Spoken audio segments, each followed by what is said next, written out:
So I was in the shower, I was cleaning my ass and making all sure all sparkly, spanky clean. I'm not the funny one, I'm the pretty one. Cock shots. I just checked myself out. Candles, music, wine, and then lube up and get on top. The glory hole's like a dick theater. I've imagined your friend. Which means your pants had better come off. Mama needs playtime. We're not sluts. We just love love.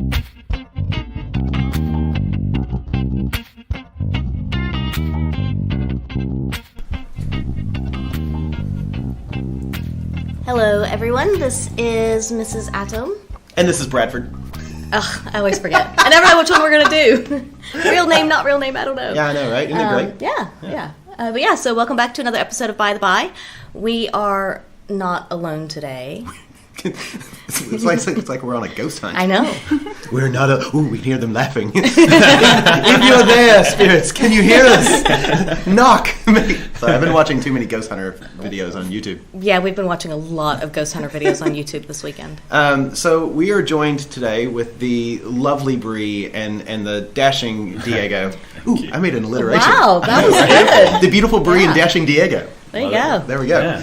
Yeah. These are the, may I call you masterminds? Yeah. Yeah, I'll take that. Sure. Behind the hashtag BeSeen, the Biconic parties, and the Bi plus visibility. Right? Did I get them all right? Yep. Yeah. Yes. Three things that. Well done. I'm impressed. I am impressed with me as well. Yeah. I do nothing but impress myself. But this is something we're really, really excited about. I've been talking about it a lot here, and yet to kind of push it out into the wild. And you can hear the wind kind of blowing out there, so it's kind of crazy. Yeah. But we now have, I say we, I'm going to say the royal we. You guys, it's your all's effort, are going to have a float in the next Mardi Gras parade that's dedicated to bi visibility, which is fucking amazing. Yeah, absolutely. Yeah, we are extremely, extremely excited, and it has taken a little while for us to get here. A lot of steps to get to this process, but yeah. But also I think at the same time it's been overwhelming how easy it's also been in a way. That's true. Not that we haven't put in effort or anything like that. Brie has done a lot of work and all that, but it's more to do the response from the community has been what's really allowed us to get where we are. I think it was a moment where all the pieces of the puzzle sort of landed in the right place. So when we just ended up applying, it was quite easy because everybody was ready to jump on board. Like, we actually need this to happen, and it's something that should have happened a while ago. And I think in terms of looking at all the steps to get here, there were quite a few, but they happened one after the other after the other. I'd open my email that morning and I'd have so many more people messaging wanting to get involved, and then 2 days later I'd be calling Diego and saying, oh my god, guess what just happened. And once we kind of put it out there that this is something we were interested in getting going, the response has just been incredible and has ended up being much larger than what we expected to start. What we started out to do. Yeah, That's awesome. fantastic. Yeah. I think it is one of those things that a lot of people in the community have wanted something to happen. And then I know that we've said it before, every Mardi Gras is like, but there's not enough bi visibility. You don't see the bi community included much in Mardi Gras, and so it was one of those things that as soon as we saw that and we saw the hashtag BeSeen campaign, it was like, we want to be a part of this because we need more of this. And I think that that's kind of the feeling in the larger community, is that people want to be involved, they just don't know how. And so now this is giving them an avenue to funnel their energies and funnel their resources to make that happen. Yeah, that's very much been the response. It started off just with me getting really frustrated on Bi Visibility Day, and poor Diego having to listen to that of just me saying, I haven't found one event in Sydney. I've since heard that there were some, but the communities are small and it's hard to find them when you're not already in that solid base of community. And so coming in from an outsider, I just couldn't find anything to go to. And I was saying, on this day that's meant to be about being visible, I feel completely invisible. And so I know we joked that day about, next year on Bi Visibility Day, we're going to have an event and it's going to be great and we'll have a picnic. But that's sort of, I think that's what was more shocking or I guess brought us back to reality, was that moment where we were joking around about the fact that we wanted to have maybe just a picnic next year, just to bring some people together and make sure that they felt like they were being seen, because that's at the end of the day what this whole campaign was about, just making sure people felt visible again, or for the first time for many people. And part of that, we So the next step from that was I went, well, if there's nothing for Bi Visibility Day, then I'll try and get on a Bi float for Mardi Gras. Last year I'd been in the Lesbian Marching Girls, and that was amazing, and I loved all the women, and it was a great experience, but that wasn't an accurate representation of who I am and why I want to be in Mardi Gras. So I posted on a few of the local community groups in Sydney saying, is anyone aware of a float? And if not, would anyone want to be a part of one? And that's when the comments started coming in saying there hasn't been one for a number of years. I don't know when the last one was. I want to be a part of this. Someone do this. Can you do this? And that's when I kind of went, well, someone has to. And so we'll do it. Keep putting the feelers out. And eventually with, the community getting so behind it and offering their support, we've managed to get in. That's awesome. It's really exciting. It's really funny because you saying that reminds me of, I think it's a Simpsons quote where, like, can't someone help? And Homer going, hey, I'm someone, or I'm anyone. And you realize that we actually still, to this day, can't. I think it was when we threw Biconic. So Biconic kind of organically happened because we realized floats cost money. And so we had to go ahead and actually make sure we could get that money. So we decided to launch Biconic, which was going to be, it's another thing that we sort of realized there's no Bi plus focused events or, clubs or anything like that allows people to just go in and feel like they're amongst their tribe in a way.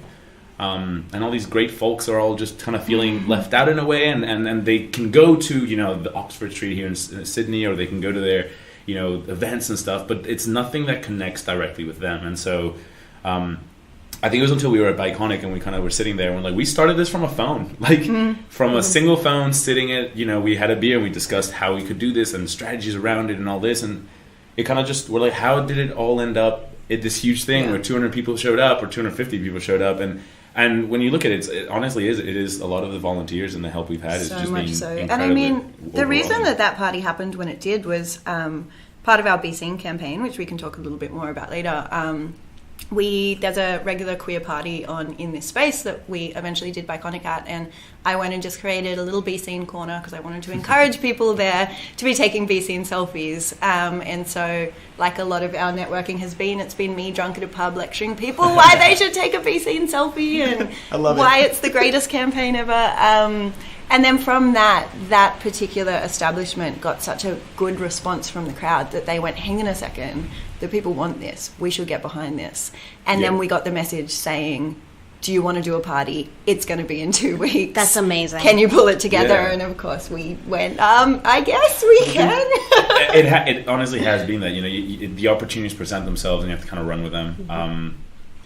And it's been a fantastic experience. I think it's been a lot of fun. It's a little bit stressful sometimes. You're like, how do we do this? But at the end of the day, it's come out well. So now it's the bigger steps, which is Mardi Gras 2019, and see where we go from there. And so, just to clarify for listeners who aren't in the area and may not know, Biconic was a party. It was just a party and event at one of the local pubs.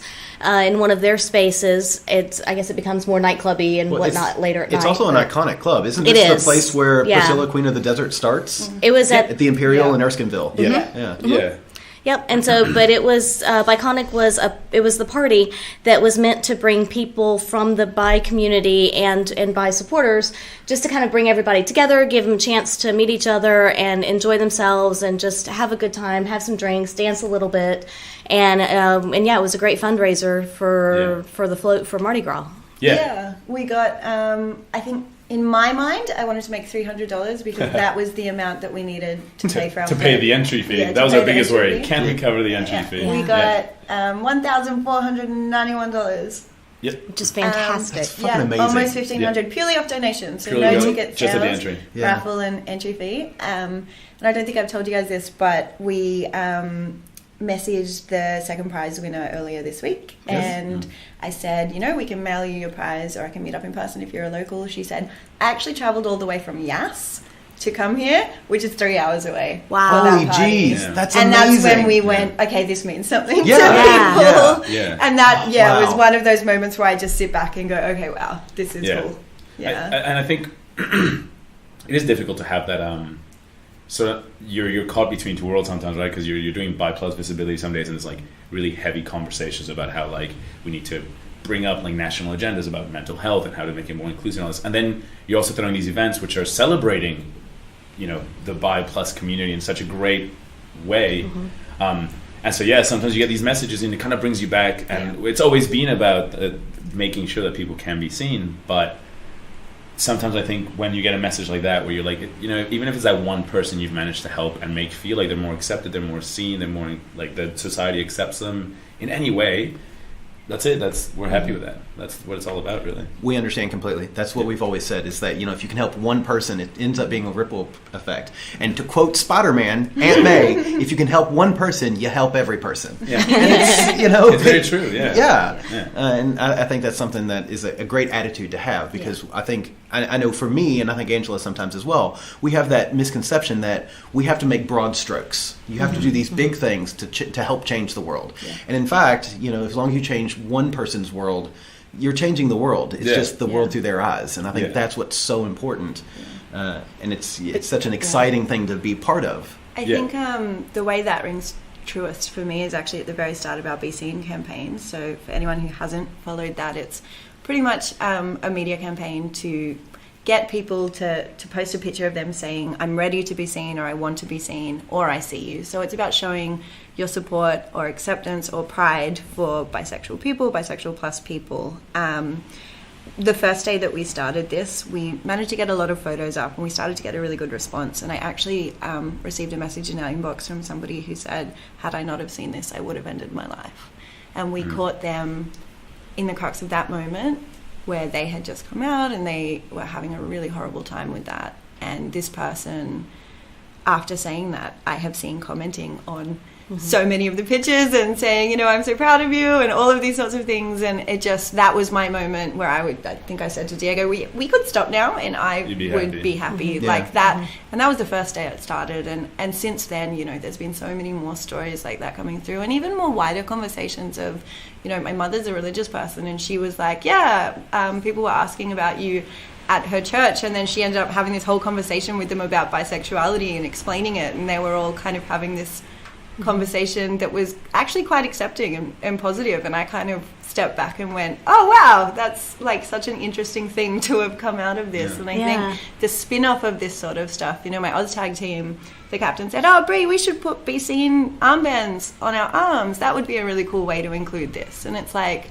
the people in my wider network that aren't the ones in my queer bubble that I love to spend my time in, they're the ones that are also starting to pay attention, which has been something kind of unexpected for me, but really awesome, And I think that's important to note as well, is that this isn't just, it is about getting the bisexual community together and rallying, but at the same time it's also getting the larger community behind them and showing their support and showing the acceptance. In that you don't have to be bisexual to be part of the campaign and part of all of this. It's just showing that support for a particular group, and that you're valid and you're accepted and it's okay. Yeah, I couldn't agree more. I think it's and in a very different way to Brie for me. So I played for the Sydney Convicts, and the Sydney Convicts are Sydney's gay and inclusive rugby team.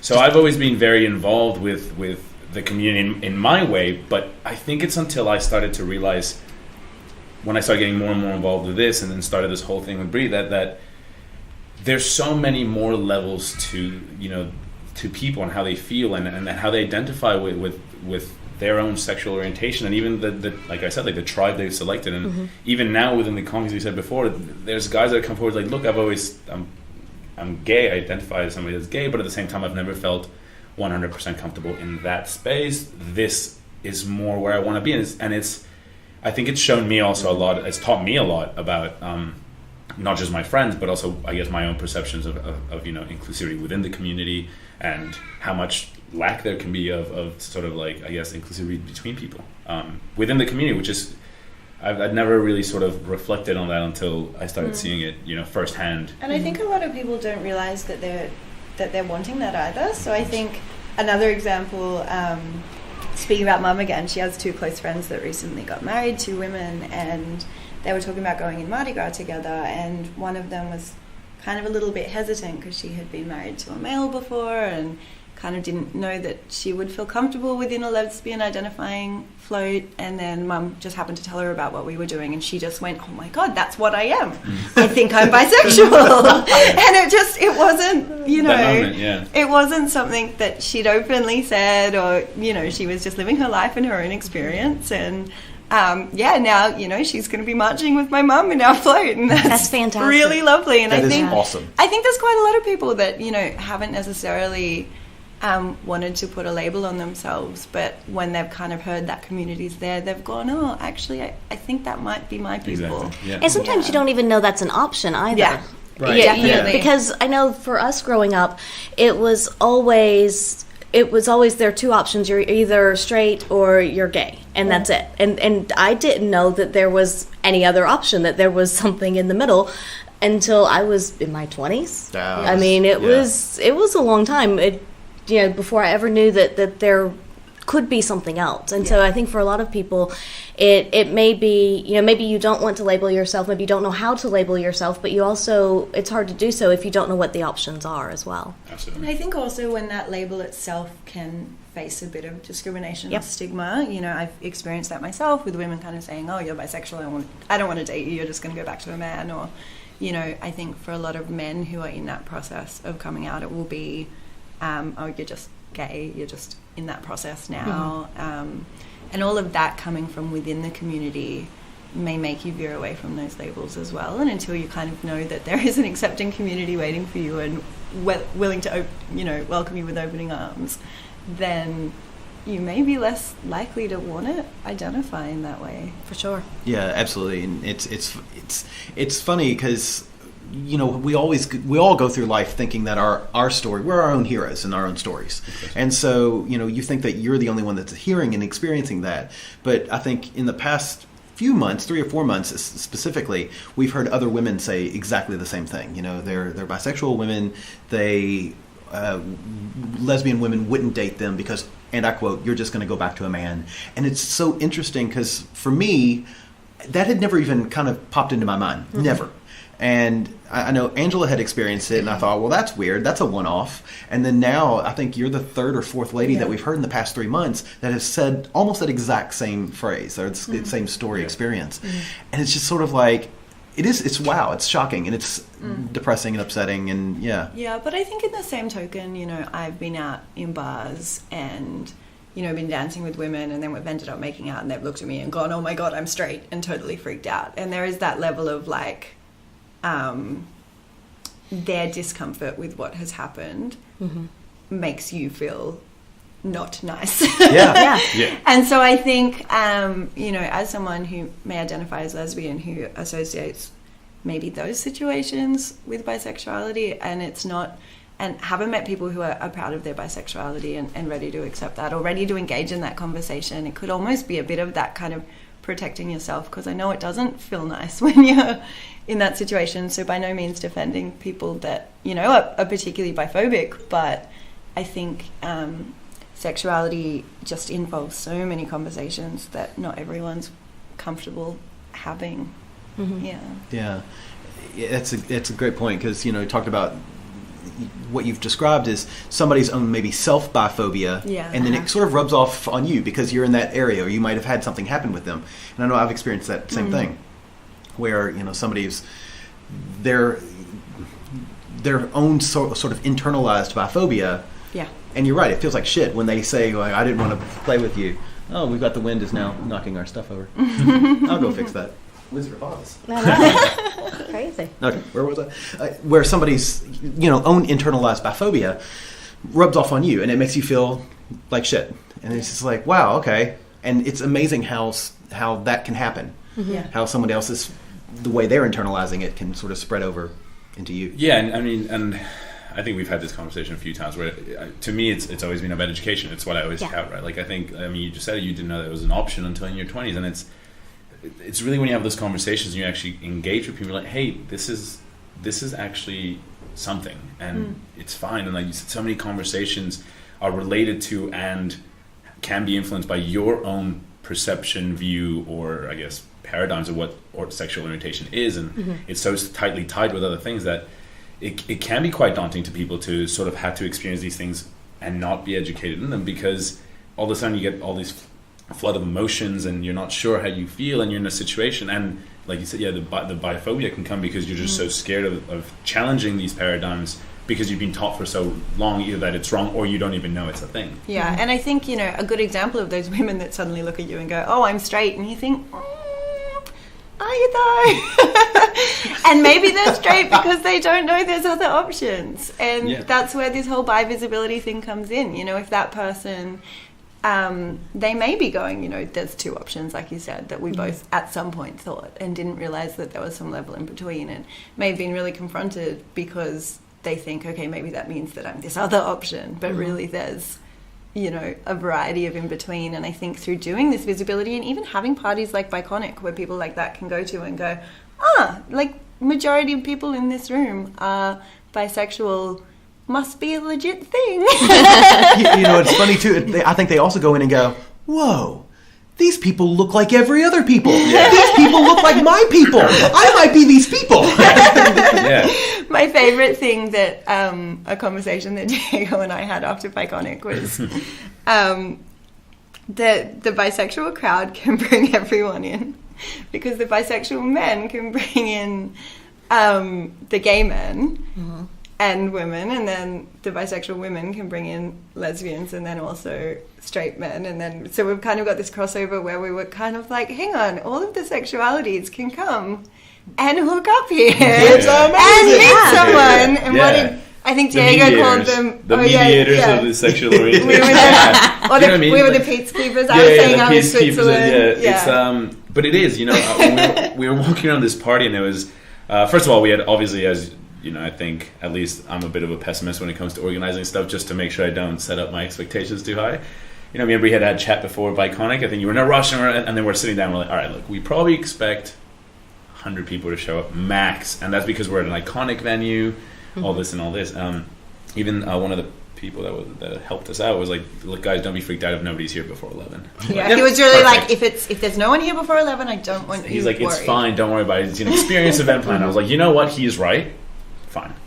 And I think it was, you guys were there. I think it was about, if we got 9:45, 15 minutes into it, we had a queue coming down these stairs. It was almost a joyous panic that we had, because I was running around. I remember Bree stopped and went, stop running around, you're not doing anything. And I was like, I don't know where to be to help this many people coming that quick. Like, I don't know how to... But it was great. It was such a fantastic experience in such a positive way. That was incredible. And it was a great challenge to have all those people trying to come in at one time, and we were trying to get people through the door and figure out how we were doing this exactly, because it was the first time that you had put this together and done any of it. But I will say that people were overall incredibly patient, and as we were trying to figure out and the whole donation thing and how we were going to work that, and people were great, and we got everybody in, and I think it worked out really well. But it was so funny to see that big queue going up the stairs. It was like, oh my God, people want to come. It was overwhelming, and I will say, you may not believe this. We didn't see Diego that much because you were like, sort of like, you would be there and then smoke bomb. It was like a Roadrunner. There was just a cloud version of you. But Bree, you kept this calm, commanding, but in a positive way. And it was like, you were like, this is cool. This is what it's supposed to be. It's fine. And that was kind of comforting, because I was like, all right, cool. She's done this before. And then at the end, you were like, I've never done this before. But see, what you didn't realize was the conversations within that smoke bomb of Diego going, Bree, now you need to be calm if we want everyone else to be calm. So you've got to tell them it's fine. You kind of look, honestly. So that's why he disappeared. You're kind of catching yourself, though, because the whole time, like, you know how things are, and you've helped in events before, you've volunteered yourself before, but until you feel that burden of like, if this doesn't work out, I kind of feel like it's my fault, and I know that she was going through it too. I think you get this sort of like, okay, guys, we need, and then, but it's helpful when you have somebody there with you, because I think there was times where I would be almost, like, I'd be like, we need to do this, and she's like, that's tomorrow. What are you stressing about this now? I don't know. It's in the back of my mind, though. But same with me. So I'd be like, it's okay, we can do this now. It's like, okay, well. I think my favorite chaos moment was at this one point just before the performances started, and they said, okay, one drag queen has just thrown up and she needs to go on straight away because she's sick, and we can't find the other one. She's disappeared. Oh, Lord. And you need to make a decision. And my brain's just gone. Okay. But then after that, you know, after all this chaos of trying to throw an event in 2 weeks and having never done anything like that before, my favorite thing that I heard was from the entertainment manager at the Imperial, where he said he was standing back and just watching, and he said, you know, I saw this straight couple just making out disgustingly at the bar, and then behind them I saw this gay couple and they were making out too, and behind them there was a lesbian couple and they were making out, and I just went, this is so great. And I looked at him and said, you know, none of those people could have been gay, straight or lesbian. Yeah. They could have all been bi. Yeah. And he kind of looked at me and went, Yep. oh yeah. To him it was just this amazingly inclusive moment, but to me it was that step further of well, you know, the unseen inclusivity. like exactly bisexuality you can't see. Exactly. And that's something You we've know, said so many times. We all have that bad habit of judging a book by its cover. Absolutely. And you see a heterosexual couple on the street, and you immediately think they're a heterosexual couple. And God, nobody knows. I mean, the And ultimately, it doesn't options are matter. endless. Exactly. Yes. Yeah, it's and I think it's talking to so a couple of my friends came down and talking to them afterwards. I think one of the guys talks to me. He's like, you know what? I felt like the party was just. And I say it to Brie all the time. It was kind of ubiquitous joy. Like everybody was just happy, comfortable. Like Steven said, that he's one of the people that helped us. It was incredible. You can't measure how much fun people were having, and I wish we could, but it was incredible to just see this inclusivity, just kind of like people just meandered between conversations, and they were just so happy, and you know, celebrating the fact that we were actually throwing something that was focused on this community for the first time in a long time. That was the comments that kept coming through of like, I've never, you know, met other bi people, or to have a party specifically for this community. Like, it's something that I wish we get.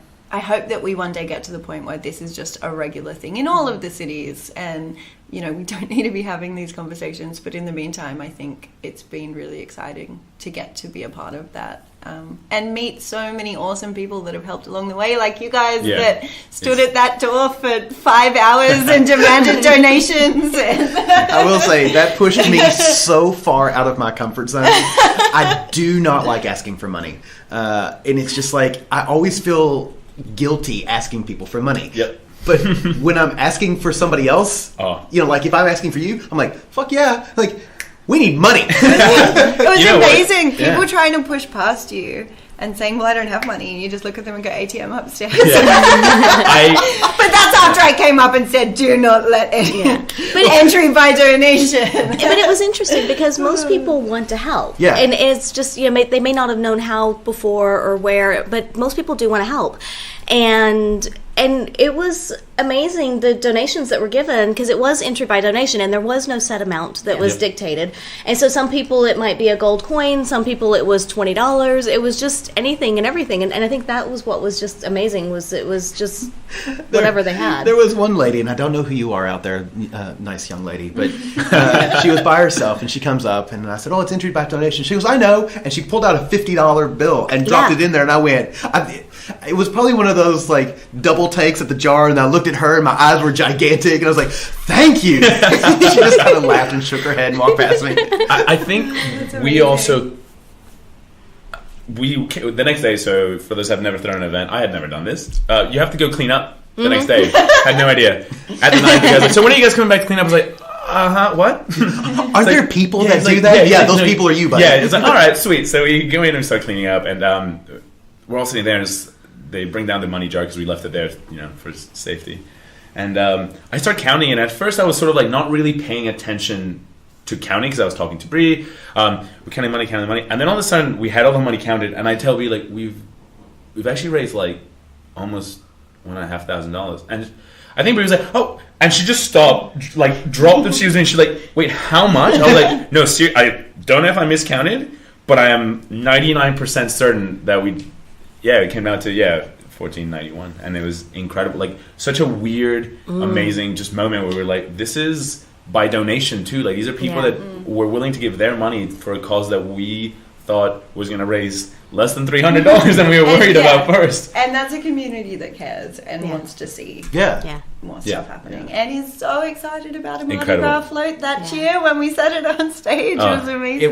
It was you were talking about a minute ago, measuring fun, and I'm pretty sure there was enough fun in that room that like if you had to breathe something that was not fun, you'd have been suffocating. The energy level was amazing. It was. We were so worried because we had just come back from Melbourne after going down over there to meet with a senator about Bi Plus visibility, and we were kind of worried. We're tired. We've been sort of back to back for a while. But honestly, the energy in that room carried us so easily. Like by the time that I realized it was 2:30 and I was like just talking to people, I was like, I think we're going to go now. Like the party's sort of doing its own thing. And you're like, perfect. I wasn't even tired. I got home and we were still messaging at like 4 a.m. Like, what are you going to do tomorrow? And I was like, wait, we're supposed to be exhausted. But it was, like you said, it was just, if you couldn't breathe anything but fun, you would have suffocated because everybody was just genuinely happy, supportive, joyous. And I mean, probably a little bit tipsy. Which was also a rare thing because it was, I think I had 2 drinks that whole night, and over a whole night at a club like that, for me to only have 2 drinks was... I definitely had more than 2. You definitely appeared to me a lot of times with more gin. It's helping. It's calming my nerves for some reason. We had to get on stage in front of the 250 people. Incredible. That's fantastic. I love it.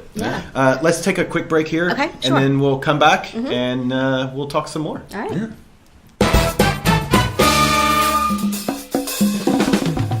Join us on The Wet Coast, a podcast about sexuality and ethical non-monogamy of every variety. We talk polyamory and swinging, monogamish and open relationships, from dirty, dirty sex to heartbreak and everything in between. We share our personal experiences and philosophy, observations and theories, what works for us, and where we fucked it right up. This isn't your average couple's Explanabrag podcast, though we definitely do a little of that. We share our adventures in open with a unique, funny, feminist, and Canadian approach. Come get wet with us on The Wet Coast. So, we're back. Surprise. In case anybody didn't realize that. No longer a commercial. I know. So where do you see all of this going in the future? Do you see more Biconics to help raise more money? Where do you see Bi Plus visibility? #BeSeen, all of it, and we can take it all in pieces or however you want to. We also want because we're looking at a business plan here, so we're also wanting the 1 year, the 5 year, the 10-year future. Of course. Well, we had a great meeting before we Luckily, came we here, did sit down and have this meeting where we before. went, oh my God, we've done a lot in 2 months, and we need to start figuring out exactly what we're doing with that. So I think one of the things I've really noticed within the space that we've found ourselves in is, we have been doing a lot of political stuff on the side in terms of the Bi Visibility and the BeSeen campaign. Obviously brought a lot of attention to how severe the mental health crisis is for bisexual plus individuals in Australia. I've managed to connect with absolutely amazing people around Australia within that space. Biconic was kind of a spin-off of that, which is obviously like this event space that we didn't expect to end up in, but it went so well that we kind of feel like we owe it to the community to keep this going, and we want to keep that going. But what we want to do is really separate the two, because Bi Visibility has this really clear goal of raising awareness within the community and speaking out and being a bit of an advocate for the people. And we're seeing Biconic as an ongoing party where people can meet and from our conversations with the Imperial, they've already offered us another date to come back. After that, it sounds like we may get some regular events, fingers crossed. So kind of looking at, kind of having Biconic as this separate, fun entity that, can take its own course. And then Bi Visibility, it started off as this partnership with organisations around Australia. We're connected with some amazing people. We have Julia Taylor from Bi Plus Australia. If you don't know about Bi Plus Australia and you are a bisexual Australian, jump online and please look at this. It's a counselling service specifically for bi+ individuals. There's education, there's e-modules for employers about bisexual awareness. You know, there's so much within that, and that partnership is incredible. We've got Melbourne Bi+ Network, Sydney Bi+ Network, there's a bi community in Perth, there's one popping up in Queensland. So I really see, you know, unifying those people and having this voice for bisexual plus individuals within Australia is what Bi Visibility will be focusing on doing, and then Biconic will just keep being the fun entity that it is. And I think post Mardi Gras we'll get to really sit down and go, okay, what's our I think ongoing plan? But I think for us it was hard at first wrapping our head about the fact that we could have two different things that were going on, because we organized all this support and everything, and I think that's why we wanted Bi+ Visibility to always keep on going. That was never going to stop, I guess. But Biconic is also like a celebration, because it's also this community doesn't have that. You know, every other community seems to have their own little parties and focal ways to celebrate and connect and just be. So I think we kind of came to the point where we said, like it's actually important to keep this one going. For the hashtag #BeSeen campaign. That really is what has led to all of this. I mean, that's what kind of started driving this. So we want to keep it going. We want to use it more and make sure that we can continue, you know, raising the awareness of this community, because we've had this much effect in just, you know, the past 3 months, so or less than that. So the amount more that I can see coming from it, and if we really drive it and do it well now that we have a bit more time and can actually plan things ahead, and we also have access to volunteers and people who genuinely support you and see where you're going. I think, like we said before, we almost feel a burden of responsibility, but also not in a bad way. Like, I want to be there. It's not a burden. It's you want that responsibility because opportunity of responsibility. Exactly that. Well, it's one of those things where, I mean, my jokes that I was saying to Diego many times at the start was, I just wanted to dance on a float. What have I done? This has become much larger than I anticipated. You know, I say that with, I love it, and I'm really happy with what's going on, but it's a lot of work. But I think in terms of the *BeSeen campaign, unfortunately we've been a little bit quiet because we've obviously been focusing on all this other really time-dependent stuff, like when someone says you have 2 weeks to throw a party. But in the background, no pressure. No pressure. It's fine. But in the background, you know, we actually have had stuff going with *BeSeen, and one of the most recent ones is, you know, Diego mentioned in reference before that we got invited down to Melbourne to meet with Senator Janet Rice, who is a Green senator who holds the LGBT portfolio, proud bi-identifying woman herself. She's done this amazing speech in Parliament on Bi Visibility Day. If you haven't looked at it, check it out. She invited us along to kind of talk about how they can be more inclusive of bi+ individuals within their policies. And we had this really great conversation about that. And, you know, we're having conversations of going, you know what, we have this platform and we really need to, as a community, start using that to speak out and say, you know, this is what we want in terms of, yes, we want to be visible, but what more do we want from that? Well, one, we know that our mental health is horrible and we need to do something about that. And how can we make politicians pay attention to that? In talking with Julia Taylor, who did, obviously from Bi+ Australia, who did one of the biggest research studies around the world, she told me this statistic in preparation for going into this meeting that completely floored me, and I still haven't quite comprehended that. But of the between 2,000 and 2,500 people that she surveyed, 1 in 3 had attempted suicide. 1 in 3 bisexual individuals. And to me, that was just like that number of people. And then looking at it being the second largest sexuality in the country, when we look at the number of people that is, you know, politicians should be paying attention. This is a mental health crisis larger than so many other things that are getting so much more funding. And the biggest thing that we were saying within that space was, when you look at policy and you look at funding, the funding goes to the LGBTQI+ umbrella. And what that means is the really well-established organisations that are already there, that are already working in that space, that have been working in that space for a number of years, are getting that funding. Bisexual individuals are not who they're focusing on. They don't have the awareness of bisexual individuals, the community isn't recognized in the way that it should be. And so really that funding isn't reaching us at all. And so a big part of that conversation that we were having was, if you actually want to make a difference and actually respond to these mental health statistics that are coming out, we need to be our own policy. We need to be our own little policy dot point. We need to be our own little aim of, as opposed to the question being, what are you doing for the LGBTQI plus umbrella? It needs to be, what are you doing for the bisexual plus umbrella?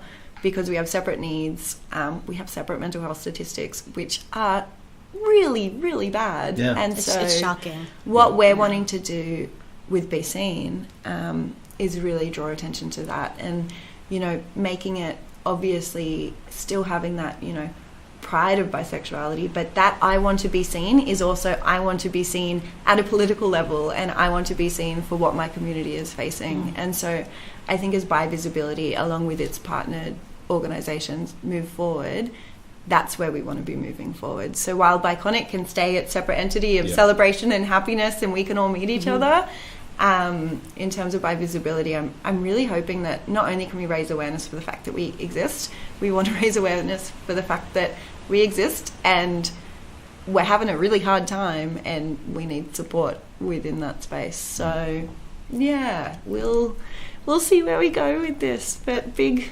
plans. It seems like a great plan, and the idea makes sense to have Biconic, which brings people together and introduces them so that they become a larger group of, hey, we're supported, we're seen, this is great. Now let's move over. After we've met, let's move over to the Bi Visibility and start the revolution from that side. We can still come back to Biconic and meet more people and have more fun, but there's also the actively moving forward. Yeah, let's move forward. Which is, so that's why, so the hashtag Be Seen campaign, like you said, we've been quiet for a while, like Bree said, but it's definitely still there. We still definitely want more and more photos. We want to see it from everywhere. Like every time we receive a picture, it's incredible to see. But we want more. I think it's like almost like a little addiction, right? Like we see one picture, we're like, well, now I want 10, and then I want 100. And it's not so much for us, because at the end of the day, it's great for us, but the effect that it's having on people is what really matters. And like we've said, and we'll keep on saying it, is as long as we help one person, that's what we're happy with. And we want to help more now. That's the thing, right? Like we've helped one, at least I hope, and we want more. And because, nationally and internationally, it needs to be a conversation that people are having. So with this hashtag Be Seen, tell people how do they do this? So they want to be part of it. They want to post something. What do they need to do to be part of this? Pretty simple. Piece of paper, you can print it out, you can write it, you can edit it into the picture if you really want to, but it's essentially just a sign of you, your family, your friends, whoever you want to show support. If you are a person that identifies as a bi plus, person, you take a picture and say, I want to be seen, hashtag Be Seen. If you're an ally and you just support them and you want to show your support and you're really there, I see you, hashtag Be Seen. And it's just posting them up, send them to us. You can find the Bi Plus Visibility group on Facebook, also on Instagram. On Instagram as well, also on Twitter. And you can you can send them to us, and we will be more than happy to use them and share your pride, your recognition of yourself, and show it to people how proud you are. And what's been really lovely as well is the people that have kind of sent through their picture and then within a caption explained a little bit of what it means to them. And when you go on the page, you can see a lot of those little stories, and that's what people connect with. You've got this face, they're proud, they're saying, I'm here, I want to be seen, and then they have a little explanation of their story. And what we've found is within that comment section, all these people identifying with that particular story and saying, yes, I get that, and I'm here, and I'm with you. And so that's been really nice as well. So, a few sentences of something that you may want to share is really awesome. And for the record, it's hashtag the letter B, then SCEN, not BE. So just be clear for the folks at home. Exactly. Yeah, it's exactly that. And it is those moments. And what's great is a lot of people complain that the digital world has made us a little bit more distant from it, but at the same time, you see these amazing communities being created because you can be over hundreds of thousands of miles away, but you can find somebody who's had a very similar experience or exactly the same experience, or something that you can even just take, some lesson from. And you learn so much just reading through these comments about not just the struggle that people have, but also there's stories of like these great supportive stories where like, you know what, this is great. And it's so nice to see people within the community, not even Brie and I, like just people within the community supporting each other and almost giving advice and being like, hey, like There's this happened.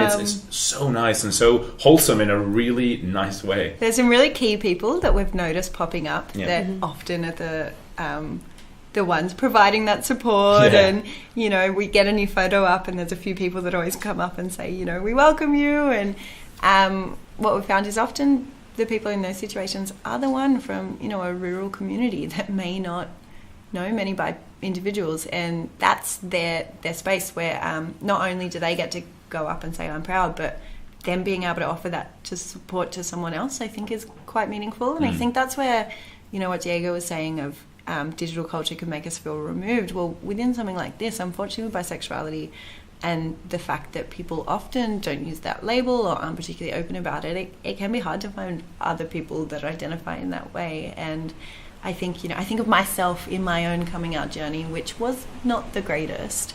Had I have seen something like this, I think it would have really made a difference to me. And I really hope, and from what we've seen, it is for some people. But I think, you know, just from some of the comments from people in Australia, but also, you know, I've talked with you guys, we received some messages from a bisexual page in Latvia who were sharing with us about their experience in Latvia. And they wanted to share a be seen photo but said they can't have their face in it because their country is homophobic and it could end up quite dangerous for them. And then, you know, we've ended up doing the podcast in the US and, you know, they're talking about how they've seen it over there. And it's just like this whole digital culture has enabled us to kind of have this little idea and really expand it out. And I guess for anyone listening, whether it's, you know, in Australia or the US or wherever you may be, this literally started with us getting frustrated one night and putting a few comments on Facebook and people getting behind it. Like, if you hear this and think, you know what, my city would benefit from a party like this, we have no experience in event planning. I am terrible with money. I have, you know, I was not qualified to be doing what I'm doing. But we saw there was a need and there was a community waiting. Like, get out there and actually just try and do something because you will be surprised at how many people are waiting for someone to do that. And also how many people are willing to teach you, right? So many people are willing to just lend a hand and guide you a lot of the time. You know, it almost becomes like you're not having conversations. Sometimes you're being lectured and it's amazing. Like, I think you get to this point where you realize, you know, that old saying, the more you know, you realize how little you actually know. And I think it's those great moments where you're talking to people and you're like, actually, we need your help. And like, but also, people are so willing to give it because they just, like, this fragmented society that has been, you know, excluded for so long is now being shown that you actually are part of this larger community. And that's what we've allowed to do, right? You've connected this fragmented society through just social media, and it's been incredible. I'm terrible with money. We now have a voluntary treasurer. Yeah, exactly. And along the same lines, you know, we put a call out on Facebook and say we need a truck driver, and someone appears saying I'm a truck driver. And Designers for the floats. We have people popping up saying I'm an event stylist. How can I help? I do event management. How can I help? Graphic designers. What else? DJs, I'm really handy. Queens, I can help build everything. the float. You know, drag kings, everything. You kind of, once you start putting the feelers out there, people just appear out of the woodwork and have just been waiting to contribute. And I think that was the conversation that we had, Bradford, when you first got in contact. It was this, you know, I've been wanting to do something in this space for some time, and it's really awesome to get to find somewhere to put that energy into. It's good to have somewhere in the local community, you know, to be able to actually get out and do something and be a part of it locally. And it's funny, I'm going to admit 100%, we were in that group that you were both talking to. Like, we wanted to do something. We had no idea what to do. Like, what do we do? I don't know. What should we do? I don't know. Like, well, we do a podcast. You know what? We're going to keep it at that until something else comes up. And I sort of feel bad about it. But then Angela found your Be Seen page, and she sent me a message. She's like, we need to reach out to these people. We have got to reach out to these people. And so I was like, I saw the page, I kind of looked through it, I was like, we need to reach out to these people. And I reached out, and it was like immediately, you know, we had this wonderful dialogue. And I think that's the other thing is that, you know, to compliment you both, you guys are extremely, you were saying about people lecturing you. You're open and receptive to ideas, which so many groups, and like, we've suffered from that as well. You know, you reach out to people and go, oh, we want to help. And they're like, yes, but we only want this, or we only do this. And you guys are like, any way you can help, we are willing to take help. And that's I think that helps with people wanting to help you. It starts that snowball rolling and going. Well, I think part of that is we are making it up as we go. If you said, what can we do? We'd be like, oh.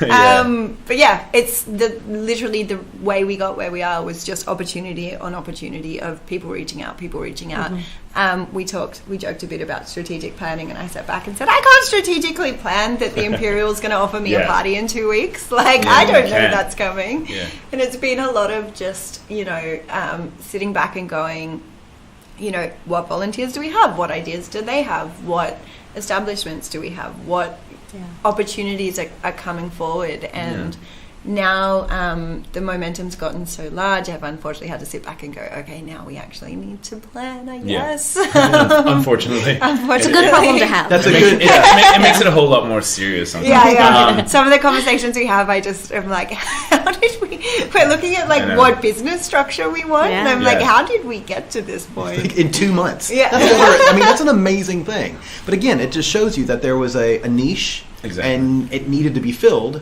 and you're filling it, which is, I think, such an awesome, kind of noble thing to do. But one of the things that I really have to say is, obviously with Biconic, we're the face of Biconic, but BiTeen is a collaboration of the bisexual organisations all around Australia, and there are so many people that have been pushing that. When we first had our launch day, that went out to 10 organisations that were all pushing that within their cities. Yeah, coordinated together. It was incredible. That's not us. That's, this amazing partnership, and that's where I'm hoping Bi Visibility works in that space. Bi Visibility is all of these organisations. It's its own entity, but it's been completely established of this partnership and these amazing individuals that we've met. And I think Amber from Sydney Bi Network has been one of the best in terms of Sydney and helping us get this off the ground, and Ruby and Anthony in Melbourne Bi Network, they were kind of some of the first to connect with me and kind of go, this is what we've been doing with that within our cities, and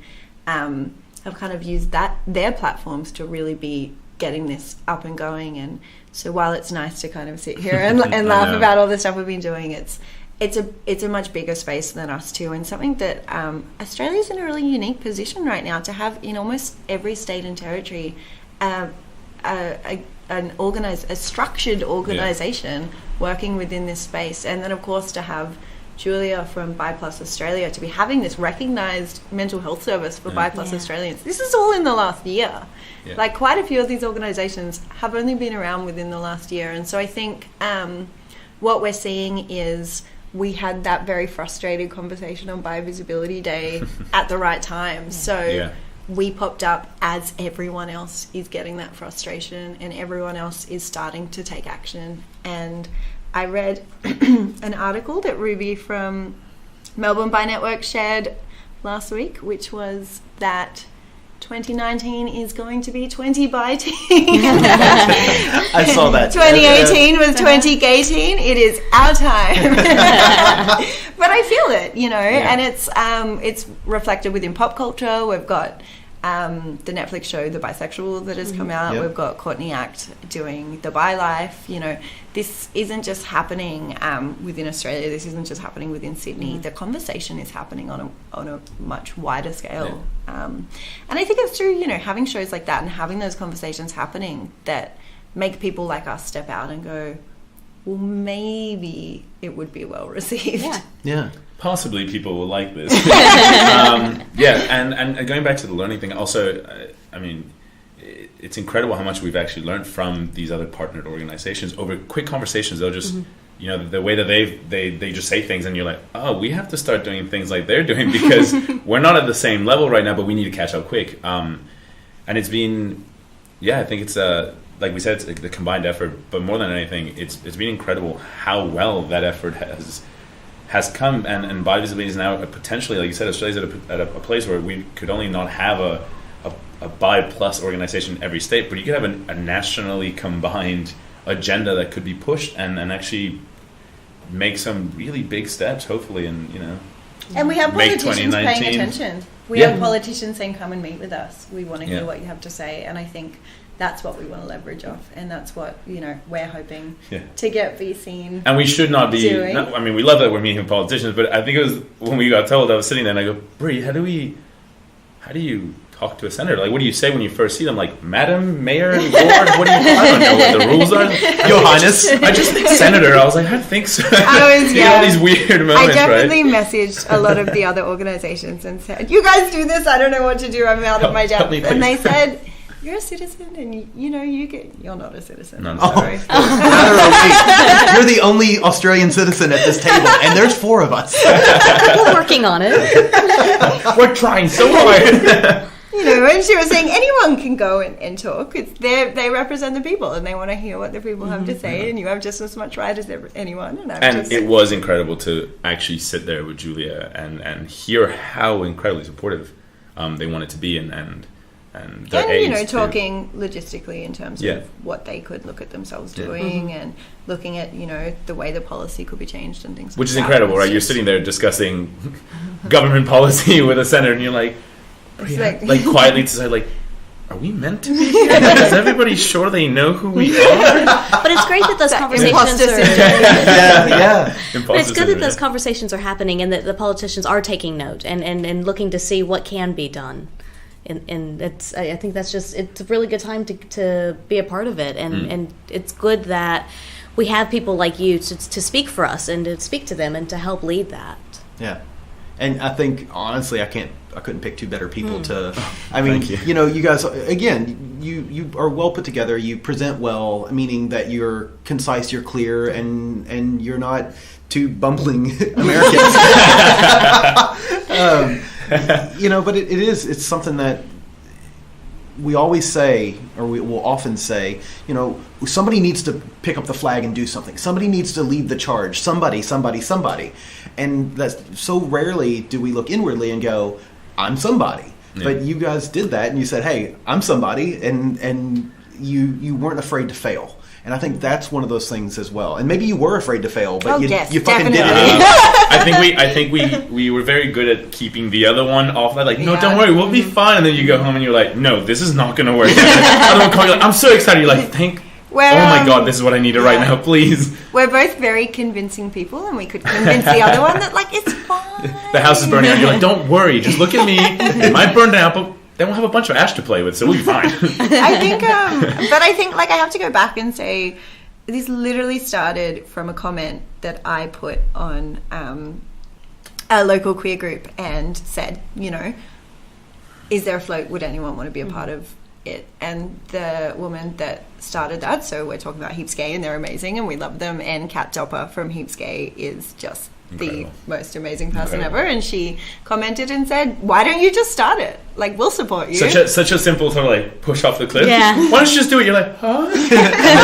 You kind of, but I think it was sort of like this reality, like almost like a shake, right? Somebody shakes you awake, where why don't you just do it? And then you kind of go, well, I think it was why should you do it? It was just like you could do it. You're like, okay, well, I guess we could. Yeah, and I've messaged since and just been like, that was the moment when it kind of went from like, hey, is anyone doing this, to like, I guess, and then it kind of went from now there. We've got a float, and but it wasn't just Kat. There was other people on that comment thread that were all saying, do it. And so it wasn't us coming in and kind of saying, we have the confidence to do this. It was like the community was there saying, yep, we're in, let's do this. So even when it very first started, we already had that pool of keen people. And support, so which is the most important thing. In my mind, it's like, it's going to be me with a banner in Mardi Gras and like 15 people, and we're going to be marching, and it's going to be awesome. And now we're like, okay, so we only have 80 tickets. Yeah, how do we decide who gets them? Like, it's such a crazy situation to be in. And like you say, we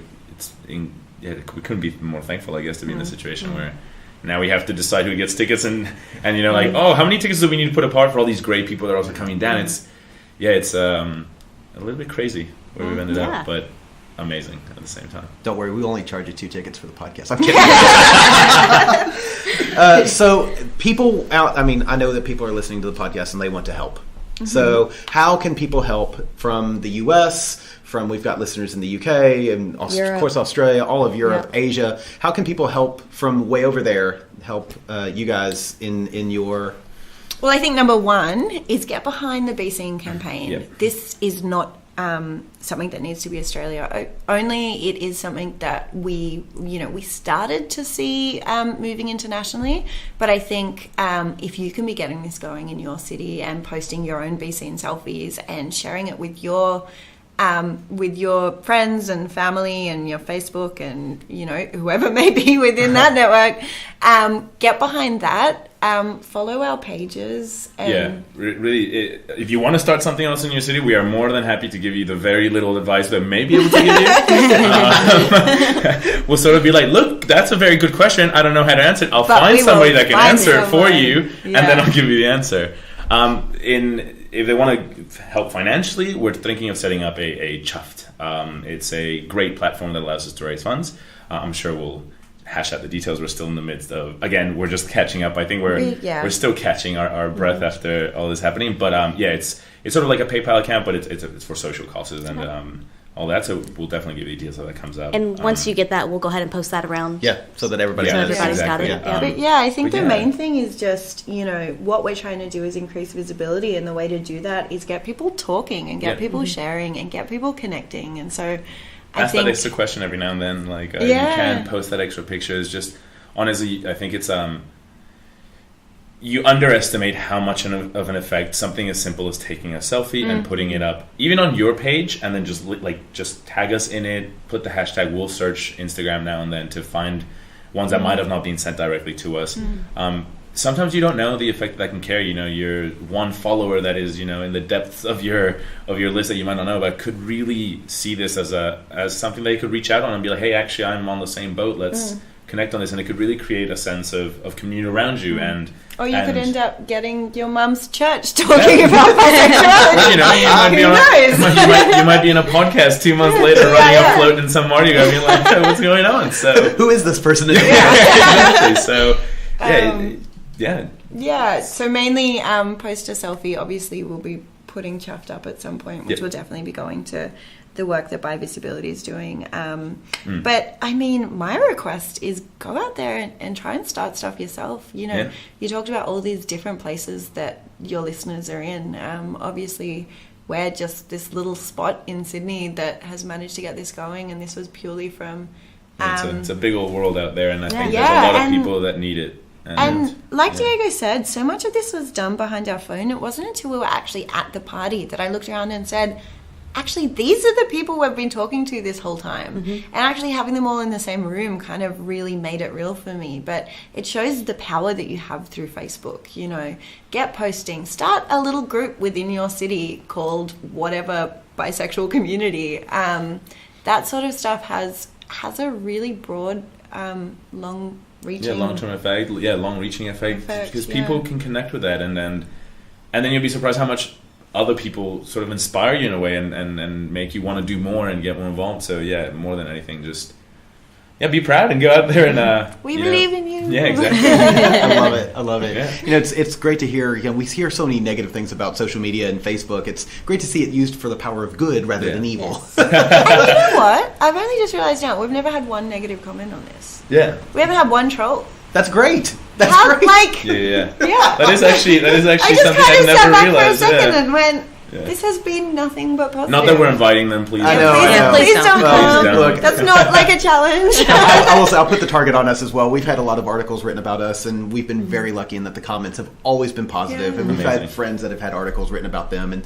sometimes the comments aren't always as positive, but we've been very lucky. Yes. But we ignore trolls anyway. I'm sure deservingly so, which is so, excellent. Well, thank you guys both very, very much. We look forward to seeing all the hashtag Be Seen selfies that are going to be up on Facebook and on Twitter and on Instagram. Tag us too, because we want to see them as well. But it's been such an honor to have you guys on and to be part of this momentous tidal wave. I mean, it's you may see it as just a small thing, but it's a tsunami, and I can foresee it soaking Yeah, and we'll continue to share with listeners and people out there where it's going and what's happening, and hopefully they can be part of it in their community as well. Yeah. So thank you to the, again, dashing Diego and the beautiful Bree. I mean, you guys need T-shirts now.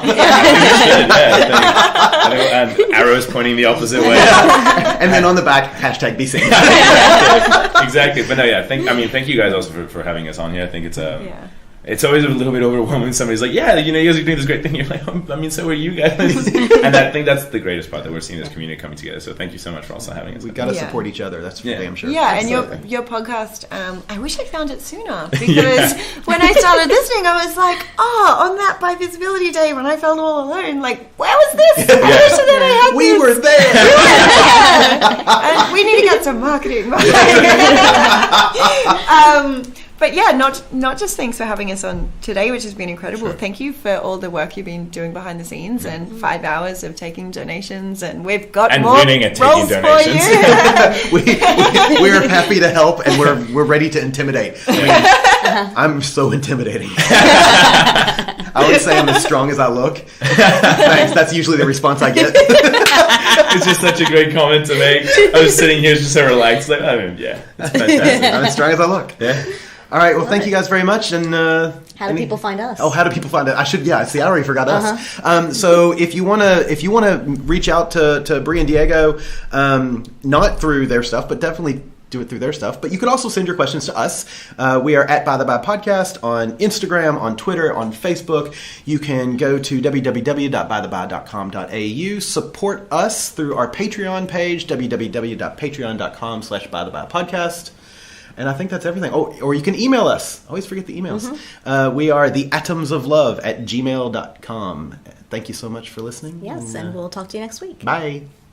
Hi, this is Jace, co-host of the Multi-Amory podcast. We offer new ideas and advice for multiple forms of love, everything from conscious monogamy to ethical polyamory and radical relationship anarchy. And you're listening to a Swingset Network podcast. Find us and much more at swingset.fm.